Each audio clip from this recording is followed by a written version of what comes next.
Welcome to Under the Dome. I'm Colin Campbell from the NCInsider. This is the final episode of our series that's been looking at the new podcast from Serial and the New York Times called The Improvement Association about election fraud allegations down in Bladen County, North Carolina. And for our last podcast about the podcast, we have a special guest, Zoe Chace, the reporter who brought us The Improvement Association. Thanks for joining us, Zoe. Hi, thanks so much for having me. So get back into the details of the whole series and the overall themes that we heard over the last few episodes. One of the things that really struck me about the series is these people who are so full of suspicions about each other seemed really eager to tell these details to an out-of-town reporter. How did you go about getting the people in Bladen to be such willing participants in your reporting and taking, phone call after phone call with nosy questions? Yeah, I mean, it's hard to say precisely like what the formula is besides time. I just had so much time and I kept showing up, and that I think does a lot of it. But part of it was that, I had done a story for This American Life before about Bladen County and election fraud accusations in Bladen County that involved the same two groups in 2016. I know you guys talked about it at one point during the governor's race in 2016, McCrory. And it was still McCray. It was still the Bladen Improvement Association. All I did was report on what happened at that hearing. Like, the hearing was not a secret. It was a public hearing. But things got kind of mixed up afterwards. Like, it was very much the impression of people in Bladen, even the district attorney in Bladen at one point, that the Bladen Improvement Association was still under investigation. But they weren't. It really was, what had happened was McCray was suspected of being already up to some of the stuff that he was accused of in 2018, and they passed that on to the Justice Department at the end of this hearing in 2016. Anyway, McCray was really the focus of continuing an investigation from the state side and from the federal side. But because Bladen Improvement had been originally accused, especially in Bladen, everyone was just kind of like, they're under investigation. They were found to have done this illegal thing. And all I did was report on what was actually found at the hearing. And I don't think, as we discussed this a little bit earlier, it's there's not a ton of media in Bladen County that are just, constantly reporting on the news of the state or the news in the state that affects them. And so I think the Bladen Improvement Association, when I came back to them in 2019 and started reporting with them again, I had already done this story. That was the only story that they kind of had to be like, see, we were exonerated in 2018. I mean, they exonerated is maybe not the right word. They had done something wrong. It was a witness issue on a ballot, but there were no voters who claimed to have been violated. And it was, I can get into it, but the point is that allegation had been dismissed and the stuff McCray was accused of was continuing. And they had this story that I had done before. And I think that's what made, in the beginning, Horace, the head of the Bladen Improvement Association, Pat, call me and be like, can you come down and can we talk again? Because for whatever reason, we're having trouble getting our message out again with this other hearing. And that still speaks to the issue of time. If you spend enough time in a place and you seem genuinely interested, people who have a story to tell, I think, will often want to tell it. It's just that it's hard to get that luxury to have that kind of time. Yeah, and to be, face to face instead of cold calling someone from halfway across the country to say, I know you've never heard of me or the, publication I represent, but can you please tell me all these details about these people that you deal with every day who you've got some beefs with? Definitely. Yeah, people in Bladen have said to me a lot, so when are you going to write your book? And I'm like, this is the book. This is it. The podcast for me, that is the book. It's not more than that. Yeah. I was imagining that you might get calls from them. Can you explain how to download a podcast to me so I can listen to your work? Yes, I have. Well, and I always send the podcast out in the morning to a couple people who are in the podcast so that it's easy for them to find it. But I still got calls from some of the people in the podcast I can't get this to play. And I'm like, well, that's hard for me to troubleshoot over the phone, but I really do want you to hear it. That kind of thing. Yeah, exactly. So your reporting generally found that the allegations against the Improvement Association was more suspicion and rumors than established facts. One thing that I've noticed some observers have seized on, I've seen some Twitter traffic about it since the podcast came out, is the allegation that the PAC was going into the voting booth with voters to help them. Did you ever figure out where that allegation ultimately came from and whether there was anything that crossed the line into some of the sort of weird technical legalities of North Carolina voting law? Yeah.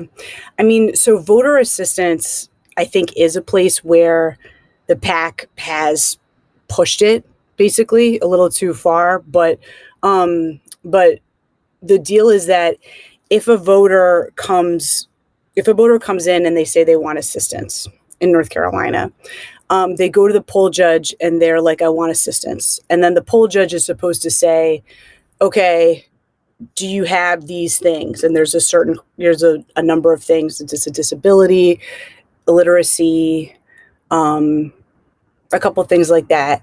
And you can always have a relative come in with you, but if you don't have a relative, the voter can choose who they want to come in and assist them. That happens, and sometimes the voter, will point out a member of the PAC. A lot of times they will, because they're kind of used to that. The thing is, it's up to the poll judge to kind of evaluate, is this really a disabled person? Is this person really blind, or can they not read the ballot? And I think that sometimes it's actually just that people are like really nervous and anxious when they go to vote. In particular, like older Black voters can be when they come, and they are used to having somebody with them to help them out. And so they ask the PAC. It's kind of like a buddy system. Yeah. And it's dicey, but just to explain sort of how I think that the PAC thinks of it, I did talk to Horace about it, like a bunch of times. The most recently, I was like, I think people just think you guys color outside the line on voter assistance. That in the same way that an absentee ballot program can be used as a kind of get out the vote program, this is another kind of like get out the vote program. And I never found any evidence that it was intimidating, but you could see that that somebody was like following them into the booth and, intimidating them for who to vote for. It wasn't that. It's just like, you're not allowed to just do that unless they qualify. That is actually, though, on the poll judge. Yeah, so it's really a subjective decision, because you can't look at a person and know for definitively they don't have some kind of disability. And there was this memo released from Gary Bartlett, the head of the State Board of Elections for a while in North Carolina, that provided guidance around this for poll judges because it had come up and it was a sensitive issue. And his guidance was basically like, tread very lightly. So there wasn't even kind of a push from the state side to really crack down on this as though it were a problem. To say in a bigger sense, something that was a guide for me a little bit in trying to evaluate when there's mistakes versus when there's something intentionally intimidating or coercive. And that was, for me, voter complaints. Something that you saw a ton of in the McRae situation was a lot of complaints from voters of like, where's my absentee ballot? Things like that. And with a lot of the rumors against the PAC, you don't find any complaints from voters saying that my rights were violated or I was hurt, something happened that I didn't want. That's not in and of itself an exonerative thing, but it did kind of help guide me a little bit towards, like what was potentially like criminal or like really fraudulent, and what was maybe some people taking advantage of a rule that was not really enforced that heavily in the first place. So that's kind of how I think about voter assistance. Yeah, that makes sense. So one of the big themes of this podcast, I feel like, is that, you have all these investigations that sort of clear the PAC, but the suspicions continue to linger, and it has all these sort of, ripple effects through other activities. Is the State Board of Elections or anyone else along the line sort of to blame for not publicizing their findings about the final outcomes of these investigations? Is there any way that someone can tamp down this sentiment that, they knew about it and didn't do anything? I think that there is a big problem in that anybody can go to a local board of elections and get a stack of complaints. Like every time there's an election, there will be complaints of people, crossing into the no-go zone or voter assistance or handing something out that seems sketchy, or a million complaints. But what you won't find is like a big resolution of a lot of them. Sometimes you'll find something where, at least in Bladen, it'll be like, I went and spoke to the poll judge and it seemed to calm down after that. You know what I mean? But something that I think was legitimately frustrating in Bladen County, with this allegation about nursing homes that has gone on for years, is there wasn't a big final report saying I found nothing. I think that it would be a little bit more helpful if the complaints were cataloged in a way and responded to in a more methodical way. It would certainly be helpful for reporters who are trying to understand what happened. Yeah, you would have to call investigators who haven't been working there for years.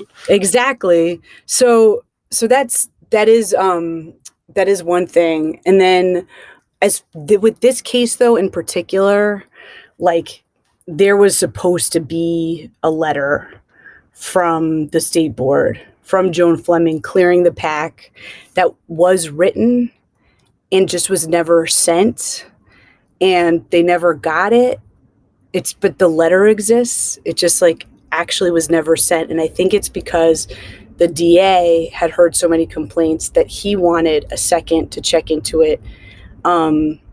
I think in this particular case, there were some cross wires that made things even more unfortunate, because there had been this key moment in 2016 where sort of you have these two parties getting accused, and down one road goes McCrae and down another road goes the Bladen Improvement, but there's no documentation of, what had gone on with the investigation with Bladen Improvement, which was that it was closed. Yeah, and I guess with McCrae, since it's federal, it goes into this black hole of federal investigations and, still hasn't resulted in trial or conviction or whatever. Yeah, I don't know if you have tried to make requests to the Eastern District of North Carolina, but I certainly have, and I didn't get anything back from them. Yeah, it's not easy. Yeah, there's certain federal agencies like that just sort of end up being a black hole of information for reporters, and you can send out as many requests as you want, but you're not going to get much of any information back. Mm-hmm. What other thing that struck me about the series is how you sort of shift from the initial episodes of this sort of election fraud whodunit into more of the fallout of the PAC in local politics, and sort of how it affects these sort of on the ground elections of who gets to be on the town council or the county commission. Mm-hmm. Why did you decide to include that shift in the narrative here, as opposed to just ending it with what your findings were on the election fraud? Well, the election fraud is a super interesting kind of sexy story, I think. What happened with McCrae and his workers, and there's still a lot that is not public that I want to know happened. But the thing that I was really interested in was it was the impact on people in this place. And when I first went down there, I was just as interested, honestly, in McCrae's workers as I was in the Bladen Improvement PAC. It seemed like those relationships were also very intense and intimate, the relationships that he had with his workers that was sort of displayed at the hearing. Yeah, some of them with family, Right, exactly. Stepdaughters, ex-wives, stepdaughter, mom, and then even people that aren't actually related. He was this sort of father figure, it seems like, to some young women there. Anyway, if McCrae ends up going to trial, he may blow a hole in all the stuff that those women said. I don't know. But I was just as interested in those relationships is the point, and kind of how they got into it and what was going to happen to them now, as I was with the Bladen Improvement PAC. It's just that with the Bladen Improvement PAC, they didn't have any indictments over them. It was a lot easier to talk to them. And there were two things that happened that made me kind of realize, I'm going to do a different story here. I'm not just going to do sort of, all the personal relationships that I can find on all sides of this, which is what I had been looking for at first. But I was really interested in, when I found the PAC's history, why the Bladen Improvement PAC existed, and the sort of intense drawing of districts that led to a lot of the tension between white and black in Bladen. And that led to, I believe, the degree of suspicion that ended up in people committing fraud. And then I also went to that PAC meeting just before the special election where they got into that big fight. And when you see a conflict like that feels really personal, and it was over the politics that I had been looking at, I just was like, I am interested in personal conflict. I was interested in the personal relationships. Those are the kinds of stories that I like to do. And so until I kind of knew both of those things, that the PAC had both had an interesting history and was about to go through this kind of like personal ripping apart in relationships, that I was like, oh, that's a real story. Like I can really hang out and see what the ramifications are going to be of what's happened on the relationships. And that also felt to me like a little bit, I don't know, just more interesting. Like I had heard less about that because obviously in 2020, we've heard so many allegations and each one of those people has like a story. It's something weird has gone on with them since they were accused. There's, 200 plus affidavits in Michigan, none of which turned out to be true around voting. And I would be very interested to know what it's been like for the people who were accused and then the people who felt like they weren't heard afterwards. There's all these kind of like, these are people, so there's going to be these like weird, funny ramifications through their lives. So I guess to make a long story short, although that's a little late for that, I found that I was doing that story and then I was excited. Like, oh, this is going to be about personal relationships. I want to stick with that and document that rather than I knew that that's exactly what it was going to be at first. Do you think there's anywhere in this sort of overall story arc a larger takeaway for American politics as a whole, particularly after 2020? I mean, are we running the risk of, people who have worked together getting faced with these allegations, splitting apart, losing some of their political capital, their political power, their willingness to get involved in politics at all? Is this sort of maybe what we should take away from this, or is that, pulling too much out of a local story? It was kind of weird because on the one hand with the Bladen County story that I was doing during the 2020 election and right after, I was like, there's a big overlap here, but these are not the same story because in the Bladen story, the fraud is alleged, but it's a story about sort of fighting over an actual case of possible election fraud in a way that with Trump's allegations, a lot of those were purely political weapons. And that is not totally true in Bladen. In Bladen, something weird happened. There hasn't been a trial yet, so I'm trying to keep my language aware of that. And I don't know what would happen in a trial anyway. I mean, the thing that I was taking away was that it was so hard to kill an allegation that you could go through an entire process. You could even have a public hearing, as happened in 2016, and the group get cleared.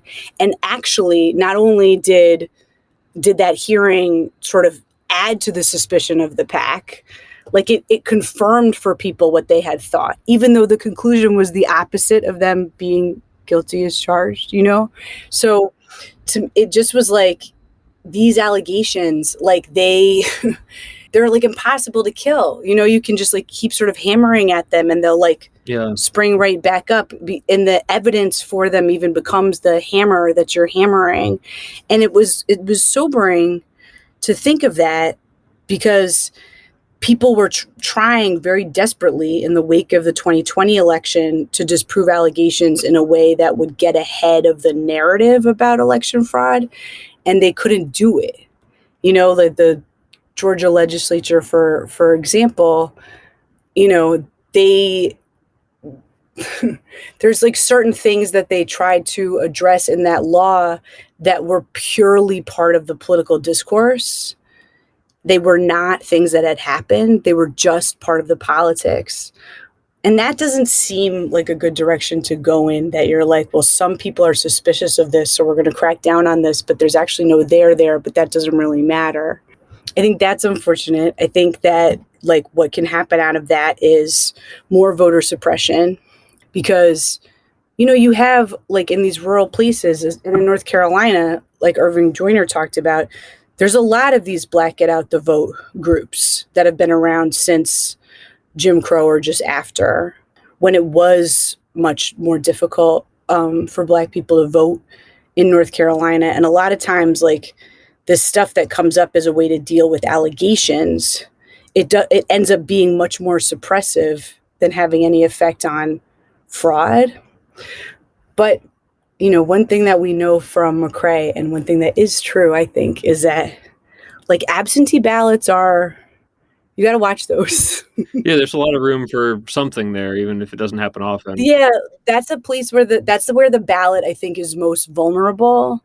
But what's so frustrating is, like, I think there's truth there about absentee ballots. And during COVID, though, absentee ballots really were needed, and I think are a really, like, needed part of the franchise. But just because they're vulnerable, and because you can point to some cases in areas like Bladen where absentee ballots have been abused, potentially in Bladen, but like other places where they definitely have been, and you cut them off, like, that doesn't feel appropriate for, I guess the way that I would sum it up is, like, the procedures and structures that come into place around in response to these allegations a lot of times seem like incredibly disproportionate and don't have to do with the sort of needs of the people there. The needs of the people in Bladen definitely include having access to absentee ballots. That seems like an issue. Oh, for sure. Yeah, I mean, you drive around that county at all, and it's like, well, 30 minutes each way to go vote is kind of a pain in the butt if you have any other option. So that's, like, way too much. That's crazy. Yeah. And it's hard to see exactly what's going to happen now that Trump has left office, but the allegations have kind of hung around. I'm very interested. I don't know that much about how we're going to deal with a pretty significant portion of our electorate that thinks the election is totally illegitimate. I don't yet know how that's going to affect our elections going forward, but it seems like awfully dangerous. Yeah.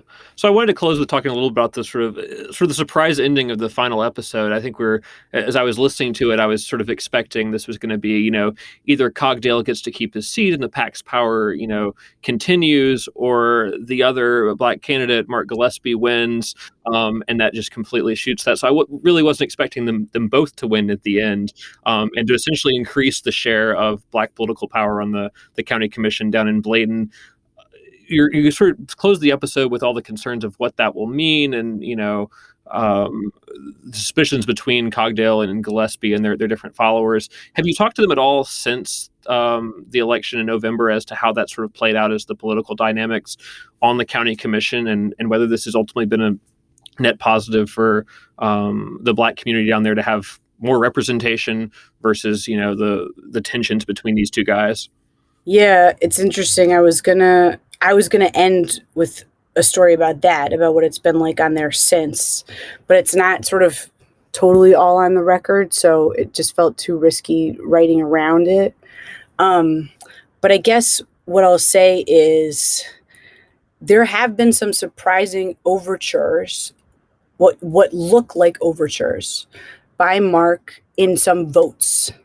The kind of votes that, as an example, like, these are the kind of votes that happen at a county commission level. There's these boards that oversee fire departments in small towns in these counties, and the county commission gets to decide who gets appointed to those boards. And that's the kind of thing that can be very contentious, even though I think it sounds incredibly banal.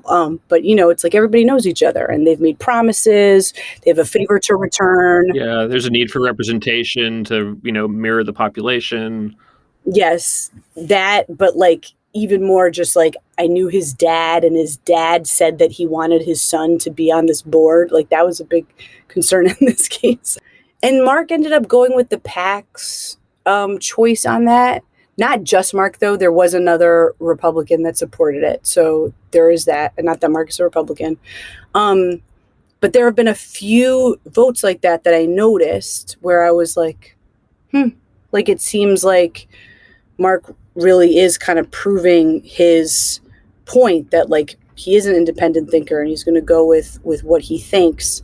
But I haven't seen, when I've talked to Kydale about it, he's certainly not like, oh, now my mind is open and changing, because there have been other votes. Yeah, the tensions are still there. The tensions are still there. There's like so much distrust there. And truthfully, like those guys, they just like, they do not see Mark as an ally for Black interests. It doesn't mean he's not going to support Black interests sometimes, but he is not like, they're not counting him when they're counting up in their head, like who they got and what they can do. Like they're not counting him. And I'm not really sure what kind of a vote or what kind of a stance Mark would have to take to have them really reconsider that. You know, they that's another thing about places like this. Like they've known each other for so long. They have a story all written about Mark that we talk about. And it's really hard to imagine that changing. But I do think it's interesting in terms of the numbers. Like I wasn't able to find another time. I don't know. It could have happened because we didn't do a perfect survey of it. But where you had 4 Black county commissioners in Bladen County, it was pretty hard to pull off with the way voting has been there. Yeah, I mean, it's a 5-4 split now. I went down the rabbit hole in the Bladen County website after listening to the last episode, and it's like, okay, so the older white incumbent goes down by a few number of votes, and now a county that's got close to a 50-50 racial split has a 5-4 split on the county commission. Yeah, I mean, it's just that obviously, like these are not all the same Black people. They have like totally different life experiences and different priorities. Yeah, there's a lot of interest there. But in terms of representation, like there's something to celebrate there. But not until I think you've really seen a lot of votes take place. And you can see like, the kind of priorities of this county are shifting in a way that's reflecting the Black population here, or they're really not. Yeah, that'll be one to watch, and certainly a reason for us North Carolina reporters to keep a close eye on Bladen County in the coming years and see how all these dynamics play out. So Zoe, thanks so much for coming on our podcast about a podcast and getting really meta about your program, the Improvement Association. Thank you. I'm Colin Campbell. Thanks so much for joining us on this episode of Under the Dome. We'll talk to you soon. For more from our politics team, subscribe to the News and Observer at newsobserver.com/subscribe. Follow us on Twitter at Under the Dome and NCInsider, and sign up for our weekly political newsletter at newsobserver.com/newsletters. Thanks for listening.